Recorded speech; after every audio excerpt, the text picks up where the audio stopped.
여러분 안녕하십니까? 2022년 5월 14일을 맞아서 오늘도 하나님께서 주시는 생명의 말씀을 함께 나눕니다. 고린도전서 7장 1절로 16절인데 제가 앞부분과 뒷부분을 봉독합니다. 너희가 쓴 문제에 대하여 말하면 남자가 여자를 가까이 아니함이 좋으나 음행을 피하기 위하여 남자마다 자기 아내를 두고 여자마다 자기 남편을 두라. 남편은 그 아내에 대한 의무를 다하고 아내도 그 남편에게 그렇게 할지니라. 이어서 15절 말씀. 혹 믿지 아니하는 자가 갈리거든 갈리게 하라. 형제나 자매나 이런 일에 구애될 것이 없느니라. 그러나 하나님은 화평 중에서 너희를 부르셨느니라.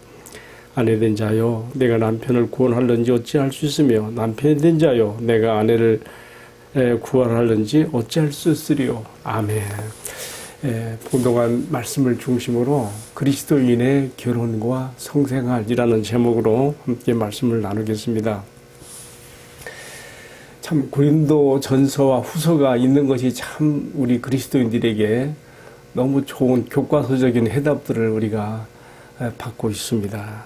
많은 문제들을 바울에게 질문했고 또 많은 문제들이 또 파생되어서 거기에 대한 바울 사도의 답변이 주어지고 있는데요.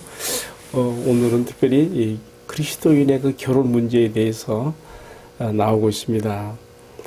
많은 질문 가운데 지금 결혼도 하나의 질문이 된 것이죠. 여기에 대해서 바울은 이제 오늘 답변을 주고 있습니다. 결혼을 하는 것이 좋은가 안 좋은가? 왜 이런 질문이 나왔을까요? 그 당시에 헬라의 사상은 이혼론적인 사상이죠. 사람의 육은 악하고 영만 선한 것이라고 생각했기 때문에 육적인 것에 대해서는 다 부정하고 더럽다 하고 타부시하는 그런 것이 있었던 것이죠. 그래서 결혼도 부정하고 더럽게 본 것이죠. 이것이 우리가 그 당시에 초기교회 시대에 성도들 가운데서도 이런 그노시스적인 이혼론적인 그 사상이 있었다는 것을 우리가 볼 수 있는데요. 디모데전서 4장 3절에 보게 되면요, 당시에 양심의 화인을 맞은 거짓 교사들, 악한 영들에게 사주를 받는 이 잘못된 이 교사들이 얼마나 금욕지를 강조했는가 하면요, 심지어는 결혼도 막 금하게 하고, 결혼은 더러운 것이야, 금하게 하고, 심지어는 어떤 그 음식은 먹어서는 안 되고, 막 이런 그 구약적인 정한 음식, 부정한 음식들을 막 구별하듯이 막 이런 것도 이렇게 금식을 강조하면서 또 어떤 음식에 대해서는 또 먹지 못하게 한 등등 굉장히 이런 것들이 좀 심했던 것 같아요. 어쨌든 결혼을 부정적으로 보는 견해가 있었기 때문에 바울에게 이런 질문을 하였고 이제 사도가 여기에 대한 답변을 주고 있는데 오늘 크게 네 가지로 여기에 대해서 답변을 주고 있습니다. 첫 번째로는요, 너희가 음행을 피하기 위해서 결혼을 해야 된다. 그리고 이렇게 결혼을 했다면 부부간에 서로에 대해서 지켜야 될 당연한 의무와 도리, 속박도 있다는 것을 기억해라고 말하고 있습니다. 두 번째로는 그러나 어떤 경우에는 나처럼 독신으로 살아가는 것도 있다. 이것도 하나님이 주신 은사인데 그 점에 대해서도 자세히 얘기하고 있습니다. 세 번째는요, 결혼한 부부가 부득이해서 파경에 처하여 서로 갈라질 수가 있는데 그러나 이런 이혼은 아무 때나 허용하는 것이 아니고 조건이 붙어요. 그것은 혹 안 믿는 쪽에서 갈라지기를 바랄 때 그렇게 이혼할 수 있다고 말하고 있습니다. 예를 들면 그리스도인이 유대인과 또는 이방인과 결혼했을 적에 그 상대방 쪽에서 같이 못 살겠다고 그렇게 이혼을 제의해 왔을 때 할 수 있다는 것이죠. 그러나 바울은 이혼이 가능하다고 말하면서도 또 뭔 얘기합니까? 그러나 여기 하나 빠뜨리지 않고 하는 얘기가 또 있어요. 그럼 뭡니까? 하나님은 화평한 중에서 너희를 부르셨느니라. 이 말 속에는 뭐가 있습니까? 가능한 한 안 믿는 자가 그렇게 갈라지게 하는 것도 물론 가능하지만 그러나 예수 믿는 너로 인하여 구원받고 거룩하여지게 되는 그러한 은혜가 있도록 하는 것도 좋지 않겠느냐, 이렇게 또 함께 담고 있는 것이죠. 자, 크게 네 가지를 제가 말씀을 드렸는데요. 여기 이제 하나하나 좀 살을 좀 붙여봐야 되겠습니다. 제가 간단하게만 말했기 때문에 살을 좀 붙여서 얘기합니다. 첫 번째 했던 말이 뭐였죠? 결혼을 하여라. 근데 그 으뜸가는 결혼의 이유가 뭐예요? 음행을 피하기 위해서입니다. 아이고, 좀 어찌 보면 좀 유치한 말 같이 들릴 수가 있어요. 막 고상한 말로서 두 사람의 그 연인 간의 사랑의 완성을 위하여, 또는 서로 헤어질 수 없는, 죽고 못 사는 그런 그 사랑의 완성을 위해서라든가, 이제 둘이 영원히 떨어지지 않기 위해서 함께 한 몸으로 살아가는 결혼을, 그렇게 결혼의 이유를 말할 수가 있는데 바울은 그런 말을 쓰지 않았어요. 뭐라 했습니까? 음행을 피하기 위해서 너희가 결혼해라, 이렇게 말하고 있습니다. 왜 그렇게 했어요? 이런 말 속에는요, 바울은 죄와 불필성을 가지고 있는 인간의 내면을 바라보는 솔직한 그의 마음이 여기서 보입니다. 결혼해야 되는 가장 큰 이유와 조건으로서 지금 음행을 피하기 위해서라, 이렇게 말하는 것이죠. 예수님도 그렇게 말하지 않았습니까? 예수님께서도 인간의 속에 있는 것이 나와 사람을 더럽게 한다는 말 하실 때에, 인간의 그 속에 있는 것이 무엇하고 말할 때 뭐라 했습니까? 그 첫 번째와 그 으뜸이 음란이에요. 음란 곧 음행과 더러운 것과 호색. 마가복음 7장 21절에 나오는 말씀인데요. 과연 여기서 벗어날 사람이 있을까요? 따라서 왜 결혼을 해야 되겠는가? 당시에 금욕주의자들은 결혼은 더러운 것이고 하지 말라고 막 그렇게까지 잘못된 악한 영의 귀신의 사주를 받아서 그렇게 성도들의 건강한 신앙생활을 해치는 그런 얘기를 했는데, 바울은 그렇지 않다고, 이 결혼 하나님의 은혜요 선물이며 특별히 더욱 하나님 앞에 거룩하게 바르게 살아가게 할 수 있는 하나의 제도요 방편으로 음행을 피하기 위하여 결혼해라고 이렇게 권면을 하고 있는 것이죠. 자, 그리고 또 한 가지, 이렇게 결혼해서 한 몸을 이루고 한 가족이 이뤘다면은 특별한 경우를 제하고서는 서로 분방하지 말라. 그래서 분방이란 말은 뭐냐면 각각 다른 방을 쓴다는 것인데요. 잠자리를 서로 다르게 하지 말라는 뜻이지요. 그러나 여기에도 또 하나 조건을 붙였어요. 단 기도할 틈을 얻기 위해서는 서로 각자 분방을 할 수가 있다. 그러나 이것도 너무 오래 가서는 안 된다. 왜냐하면 어느 한쪽이 이것 때문에 절제하지 못해서 사단이 틈을 탈 수 있기 때문에 다시 합하라, 이렇게 말하고 있는 것이죠. 참 이렇게 결혼하게 됨으로써 서로가 떼어줄 수 있는 불가분리의 관계이기 때문에 서로의 각자가 자기 몸을 주장하지 못하고 서로에게 매여 있고 구속되어 있고 서로에 대한 의무가 있다는 것을 바울은 이렇게 말하고 있어요. 그래서 참 이런 점을 생각할 때에 바울은 뭐라 말합니까? 차라리 지금 미혼자들이나 아직 사별해서 혼자 남은 그 과부들한테는 자기처럼 혼자 사는 것도 좋다, 이렇게 말하고 있어요. 또 이렇게 말하는 배경에는요, 뒤에 나오는 말씀입니다만은 임박한 주님의 재림을 생각할 때에 혼자 사는 것이 좋을 수 있다, 이렇게 말하는 것이죠. 그러나 이것도 그냥 되는 게 아니에요. 하나님께서 혹 어떤 사람이면 이렇게, 또 어떤 사람이면 저렇게, 이런 독신의 은사가 있을 때 또 이렇게 할 수 있는 것이지요. 그러니까 독신은 보편적인 것이 아니고 특수한 것이라는 것을 우리가 인정할 필요가 있고요. 사실 그렇지 않습니까?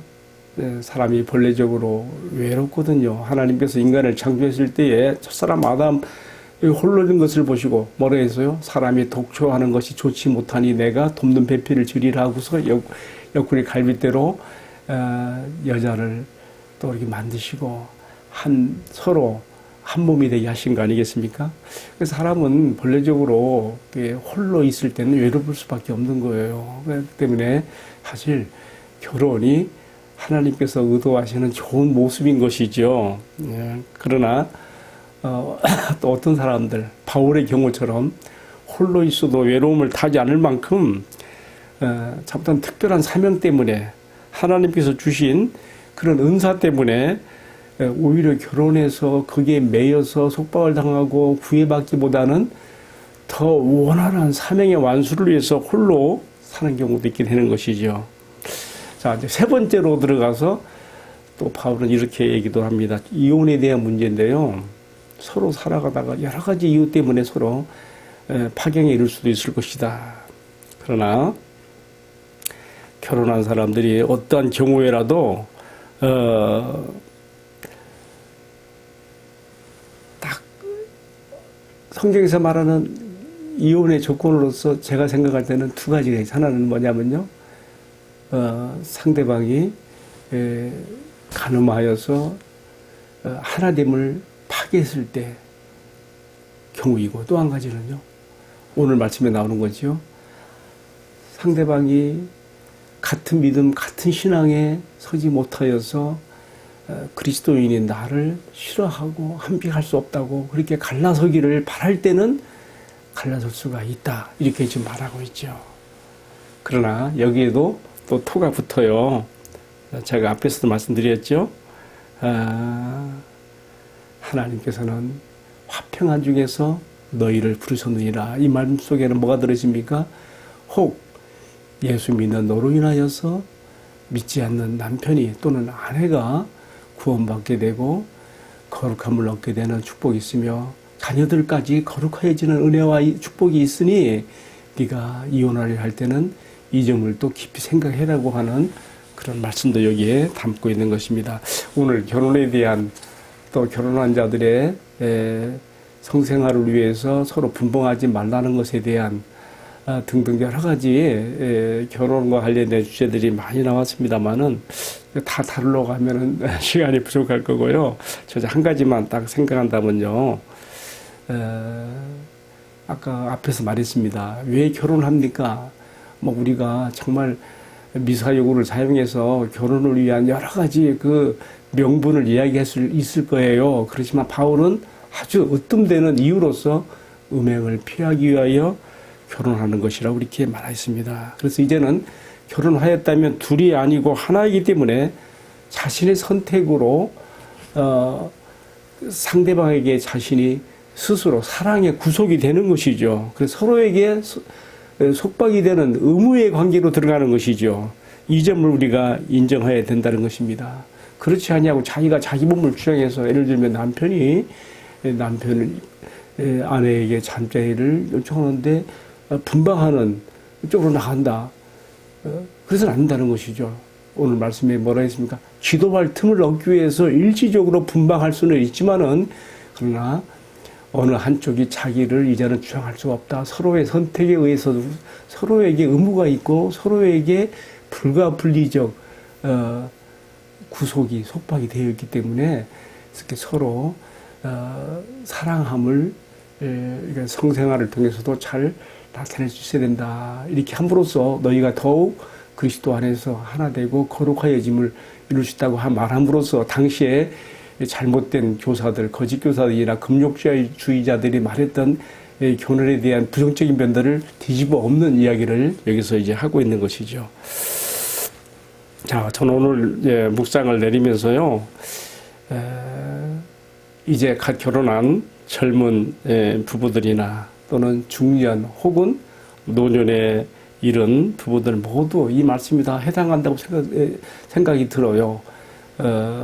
참 우리 하나님께서 허락하신 우리의 인생길에서 정말 우리는 외로운 인생길을 가게 되지만 하나님께서 짝지어 주신 사람을 통해서 우리가 하나 되어 나가는데, 이것이 때로는 성생활을 통해서도 이렇게 반영이 돼야 되는 것이죠. 그렇기 때문에 육체적으로든 혹은 정신적으로든 서로에게 의지가 되고 사랑을 표시하며 또는 성을 통해서도 나타낼 수 있는 그런 원활한 아름다운 부부관계를 이루어가야 된다는 것을 오늘 말씀에서 우리에게 가르치고 있습니다. 다시 한번 강조하는 거 있습니다. 어느 한쪽이 너무 자기 자신을 스스로 주장하기 때문에 상대방이 절제하지 못하여 마귀로 틈을 타는 일이 발생하지 않도록 너희가 서로 하나됨을 굳게 이루어 가라. 서로에 대한 도리, 의무를 하여라. 이것이 부부관계의 바른 자세다고 건강한 결혼관을 우리에게 가르쳐주고 있습니다. 함께 기도하겠습니다. 사랑하시는 주님, 우리에게 허락하신 결혼의 제도 안에서 우리가 건강한 성생활을 통해서도 함께 사랑을 나눔으로 음행을 피하고 마귀로 틈타지 못하게 하며 부부와 함께 외로운 인생길에서 서로에게 위로와 힘이 되는 신앙과 삶이 되도록 축복해 주시옵소서. 이 말씀을 시청하는 모든 성도들의 가정에 이러한 하나님의 은혜가 충만하게 임하옵소서. 주 예수님 이름 받들어 기도하옵나이다. 아멘. 예, 마쳤습니다. 감사합니다.